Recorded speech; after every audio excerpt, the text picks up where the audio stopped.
A guy on X called Reed said that your bloodline is carried through your daughter, not your sons. And that most conventional cultures are wrong to suggest that the family bloodline should be carried through sons. Is he right or not? So I would say that he is partly right and partly wrong. And I would say that bloodline is carried through both genders equally. But there are a few exceptional circumstances whereby this equal carriage of bloodline is broken, and I'll explain why. First, let me explain why bloodline is carried equally.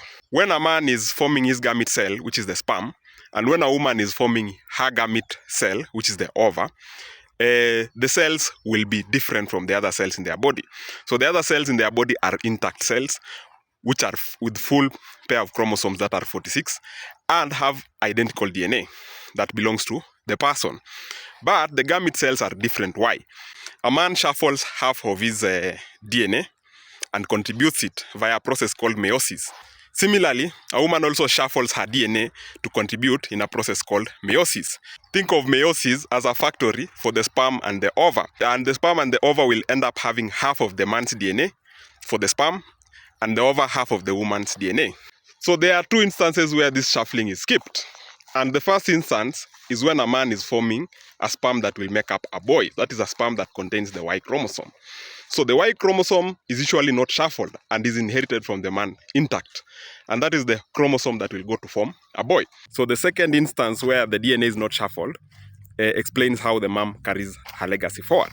And that is through the mitochondrial DNA. So this is not chromosomal DNA, does not take part in meiosis, but still persists in the cells of offspring and will continue to persist unchanged for many, many generations. And the mom transmits this both to their boys and their girls.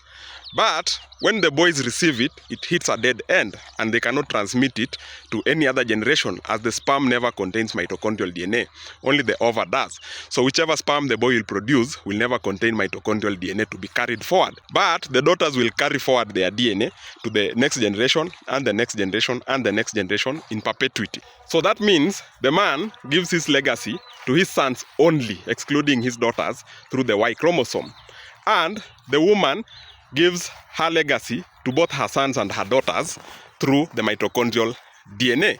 But when it is given to her daughters, it is carried forward in perpetuity. But when given to the sons, it hits a dead end and is not carried forward. While at the same time, the Y chromosome is less persistent because the Y chromosome can mutate over time due to inherent instability of chromosomal DNA.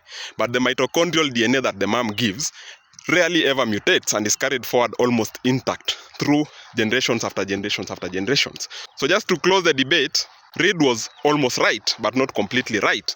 So the Y chromosome carries the legacy of the man through the sons, and the mitochondrial DNA carries the legacy of the mom through both the son and the daughter, but through the daughter does not hit the dead end and is carried forward in perpetuity. So all this is useful in ancestry determination.